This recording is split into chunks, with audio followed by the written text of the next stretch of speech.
Okay, we are going to a classic interview today from October of 2013. It's with a guy named Arnie Cole. He, at the time, was the CEO of an organization called Back to the Bible.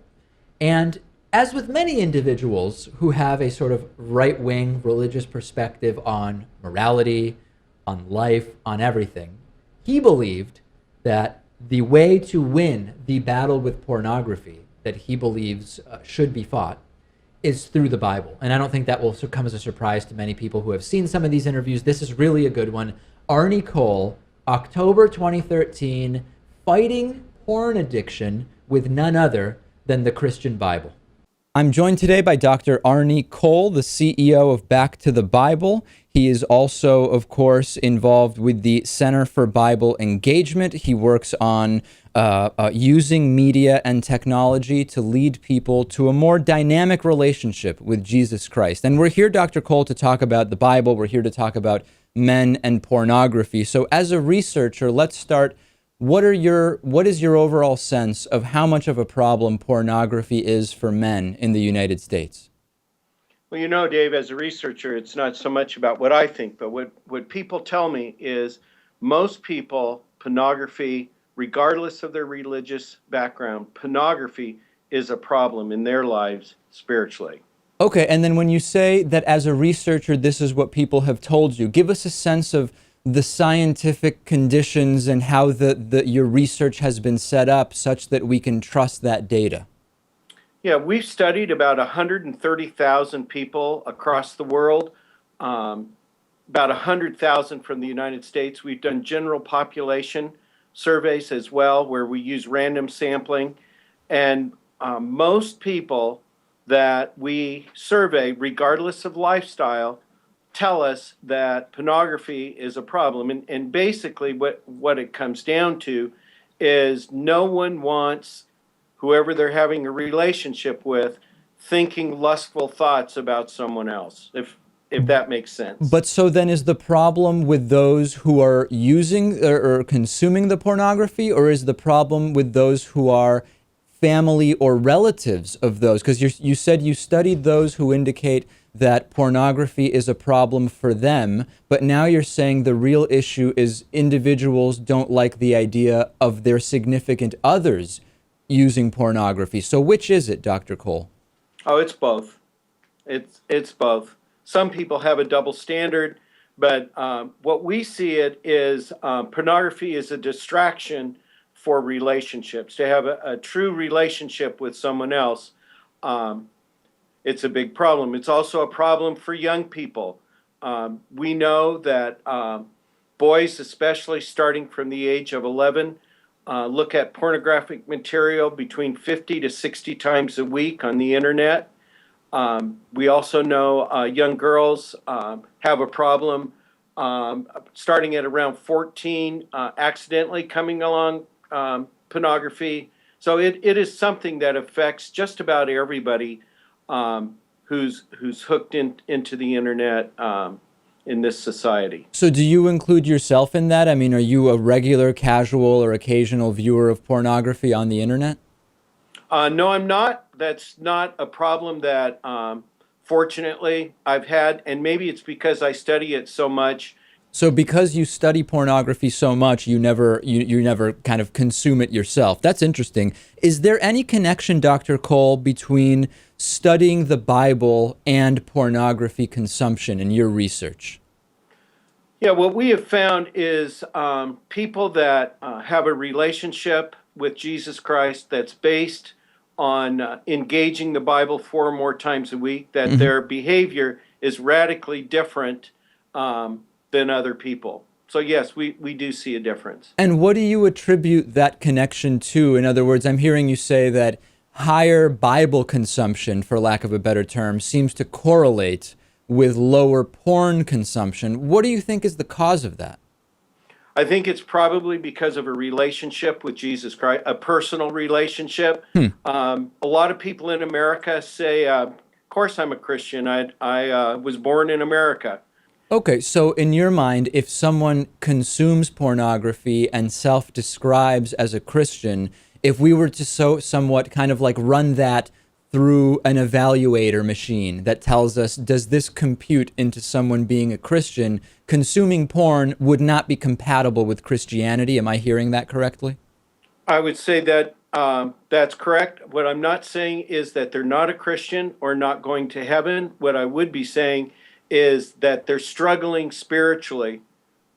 And then what very specifically is the negative? You've kind of talked around the issue where the spouse doesn't like the consumption of porn by their significant other, or it's bad for the person who's watching porn. But very, very specifically here, and again, you are a researcher, Dr. Cole, what are the negative effects of the porn consumption? What we see, basically, we define temptation, okay, as thinking about those things that are wrong for you. Mm-hmm.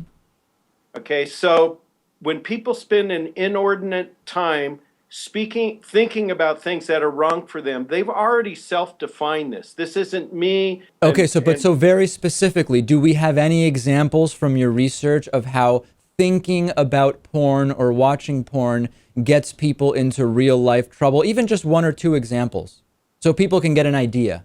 Oh, sure. Thinking about someone else, using pornographic material in that can lead to affairs. We've seen that. So, like, what's a very specific problem that because you're king in the world of internet porn, what's a specific way that then that causes a problem in just your everyday relationships? Sure, because psychosexual relationships between one person and another doesn't function the same as in the virtual world. But can you tell us specifically how? How it's worse? Sure. You've got in the virtual world a world that is always ready, always willing to please, regardless of circumstance. It creates an image of what a physical relationship should be or the expectation of, but the problem with it, it doesn't allow for the other individual's needs.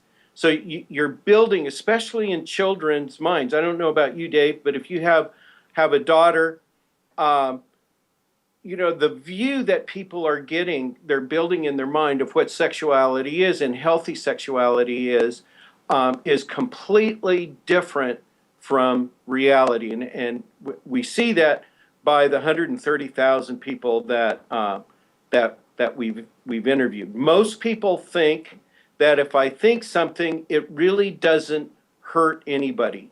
But what we found is when you think about things that are wrong for you, it creates a barrier between either you and the person you're with, or a spiritual barrier in your relationship with as a Christian or with Jesus Christ. Or if you're not a believer, it creates a barrier between you and the other person. So I don't want to criticize the research that you've done, although I read everything I could find about it online, and I have to tell you that I think that some of the so-called research was not really done under what we would consider traditional scientific lab observation settings. What I did find, Dr. Cole, that I found interesting and contradictory with a lot of your views is that there is increasing evidence that there may actually be positive effects to pornography being part of our culture. There are studies reported in The Scientist which widely say that pornography availability and consumption could reduce the incidence of sex crimes, for example. We have also, if we look at Michael Goldstein and Harold Kant's research, they found that rapists are more likely than non-rapists in the prison population to have been punished for looking at pornography. And it actually turns out that this kind of anti-porn movement, often connected with religion and furthering relationships with Jesus Christ, may be significantly damaging and may increase the likeliness of sex crimes. So I think that when we look at the scientific data, in contrast to the 130,000 people that you've, quote, surveyed, we've got drastically different results here. I would disagree with you on a lot of realms. First of all, you haven't talked specifically about the flaws in our research. In part, Dr. Cole, is because there's very little information online and you're kind of not telling me anything. I try to prod and ask, and you say, well, people have told us, well, hold on, have you actually done a controlled study where we are testing and measuring for a variety of specific factors, adjusting for socioeconomic, racial, and other backgrounds? You're telling me you've interviewed a lot of people and you take what they say. And Dave, I'm not sure what world you live in, but if you take pornography and you combine that with violent videos and children spending, 10,000 hours, that I believe is the equivalent of 2 Bachelor of Arts degrees, doing video games and then watching 55 porn flicks a week. If you think that's good for your children and that brings up a healthy young man who you want to date your daughter, then, dude, I am shocked that you would say that. Hold on a second, Dr. Cole. Dr. Cole, you're shocked that I would say something that I never said. You just said, Dr. Cole, David, if you think playing 10,000 hours of video game and watching 55 consecutive porn movies is a good thing, then you're shocked that I said that. I didn't say that. What I am saying is based simply in fact, which is that there is nothing specific about pornography separate from alcohol or marijuana or anything else, which is at its base damaging to society. Like with anything else, people can become addicted to video games or alcohol or pornography. But the idea that has been widely presented and accepted as true, that pornography in and of itself is inherently addictive, is something that's been rejected by mental health. It's been rejected by medicine. And there is nothing unique about pornography as addictive or the 55 porn movies in a row. I think that what we have here, I'll be honest with you, I think what we have here is a situation where, for religious reasons, many want to pass moral judgment on pornography. Got it. I understand. There's a lot of bad research out there. What I'm telling you is we ask people open-ended questions. Tell us things that you feel are harmful for you, period.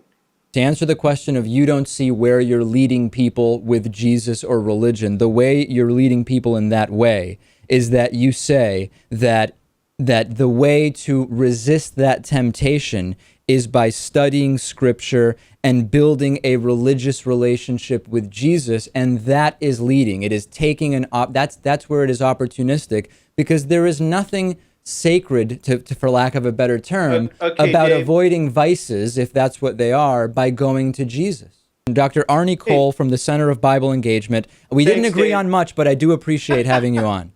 Hey, I enjoyed it anytime. Thanks a lot.